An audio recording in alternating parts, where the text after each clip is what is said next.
6 months after the devastation of Pearl Harbor, the United States Navy faced an enemy that seemed unbeatable.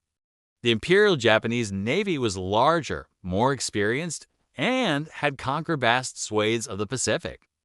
But in just 4 days, in a remote corner of the ocean, everything would change. This is the story of the Battle of Midway, a clash of titans where intelligence, courage, and a little bit of luck turned the tide of World War II. It was a battle against impossible odds, a miracle of strategy and sacrifice that shattered Japan's naval supremacy and set the stage for a Allied victory. To understand Midway, we have to rewind to December 7, 1941. Japan's surprise attack on Pearl Harbor was a stunning success, crippling the U.S. Pacific Fleet's battleships. But a crucial element was missing. By a stroke of fate, America's aircraft carriers were at sea and escaped the attack. These carriers would become the heart of the U.S. naval effort in the months to come. In the wake of Pearl Harbor, Japan's momentum seemed unstoppable. They swept through Southeast Asia and the Pacific, capturing the Philippines, Malaya, Singapore, and the resource-rich Dutch East Indies. Their naval power was unmatched, and their pilots were among the best in the world. By the spring of 1942, Japan's Admiral Isoroku Yamamoto, the mastermind behind the Pearl Harbor attack, was ready to deliver the final blow. He believed that the only way to secure Japan's new empire was to lure out and destroy America's remaining carriers in one decisive battle. His target was Midway Atoll. This tiny group of islands, about 1,300 miles northwest of Hawaii, was a vital American outpost. It served as a refueling station for submarines and an airbase for patrol planes. Yamamoto knew that if Japan attacked Midway, the U.S. Navy would have no choice but to respond.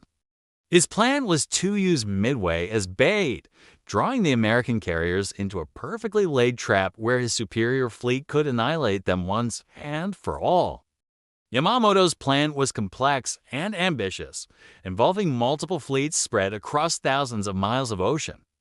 The main carrier strike force, commanded by Vice Admiral Chuichi Nagumo, was the tip of the spear. It included four of Japan's most formidable carriers, Akagi, Kaga, Soryu, and Hiryu. These are the very same carriers that had led the attack on Pearl Harbor. Yamamoto was confident, believing the Americans would be caught completely by surprise. But he made a fatal miscalculation. He gravely underestimated American intelligence. Unbeknownst to the Japanese, the U.S. Navy had achieved a monumental breakthrough.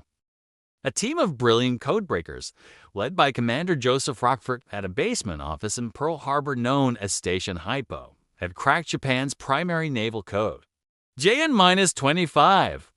By late May 1942, they were intercepting a flood of Japanese messages pointing to a major offensive. The target was a location designated only as AF. Rockford and his team suspected AF was Midway, but they needed proof. They devised a clever deception. They instructed the base at Midway to send out an uncoded radio message reporting that their freshwater distillation plant was broken. Just as they hoped, a few days later, they intercepted a Japanese message stating that AF is short on water. The trap was confirmed. Midway was the target. With this priceless intelligence in hand, Admiral Chester Nimitz, the commander-in-chief of the U.S. Pacific Fleet, prepared to turn Yamamoto's trap against him. Nimitz knew he was outnumbered. He had only 3 aircraft carriers to Japan's 4 and fewer supporting ships. His carriers were the USS Enterprise, the USS Hornet, and the USS Yorktown. The Yorktown was a particular concern. She had been heavily damaged just weeks earlier at the Battle of the Coral Sea. Initial estimates said she needed months of repairs. Nimitz gave the shipyard at Pearl Harbor an impossible order: get her battle ready in 3 days. In a Herculean effort, 1,400 workers swarmed the Yorktown, working around the clock. In just 72 hours, she sailed out to join the fleet, a patched-up but vital addition to the American force. Nimitz positioned his 3 carriers at a location northeast of Midway, a spot the sailors dubbed Point Luck, where they lay in wait, hidden from Japanese scout planes. The battle began on the morning of June 4, 1942. At dawn, Admiral Nagumo launched his first wave of 108 aircraft to soften up Midway's defenses. The Japanese planes pounded the atoll, destroying buildings and fuel tanks. But crucially, the island's airfield remained operational. American fighters, though outdated and outnumbered, rose to meet the attackers, fighting with incredible bravery. As Nagumo's first wave returned to their carriers, a critical decision loomed. His scout planes had not yet found the American fleet.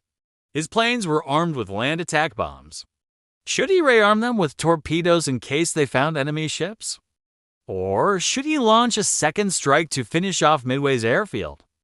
Just as he decided to rearm for a second strike on Midway, a Japanese scout plane sent a shocking report: enemy carrier sighted. Moments later, another message confirmed the presence of a U.S. carrier. Nagumo was now in a terrible bind. His flight decks were a chaotic scene of rearming operations. Bombs were being swapped for torpedoes. Planes from the first strike were returning and needed to land. And now, he had to launch a new attack against the American carriers. This moment of indecision and chaos would prove fatal. Meanwhile, the American carriers had already launched their own strikes. The first to attack were the torpedo bombers. These planes, the TBD Devastators, were tragically slow, underarmed, and poorly protected. Flying low over the water, they were easy targets for the Japanese Zero fighters and anti-aircraft guns. The attacks were a slaughter. Of the 41 torpedo bombers from the Enterprise, Hornet, and Yorktown that attacked Nagumo's fleet, only a handful returned. Entire squadrons were wiped out. But their sacrifice was not in vain.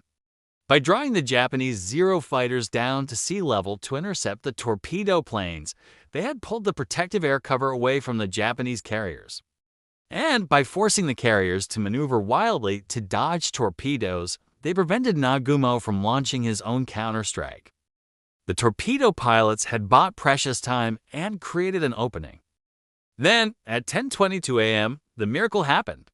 High above the chaos, squadrons of American SBD Dauntless dive bombers from the Enterprise and Yorktown arrived, led by Commanders Wade McCluskey and Max Leslie.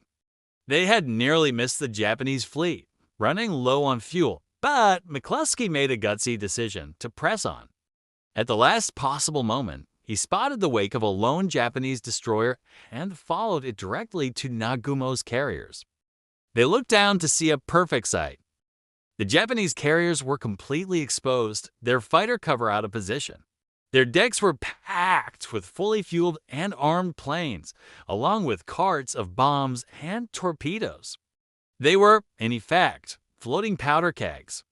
The American dive bombers screamed down from the heavens. In the space of just 5 minutes, the course of the war changed forever. Bombs from the Enterprise pilots slammed into the carriers Kaga and Akagi. At the same time, bombers from the Yorktown found the Soryu. The hits were devastating. The bombs ignited the fuel and munitions on the crowded flight decks, setting off massive chain reaction explosions. Within minutes, 3 of Japan's finest aircraft carriers were transformed into raging infernos. Only one Japanese carrier, the Hiryu, escaped the initial onslaught.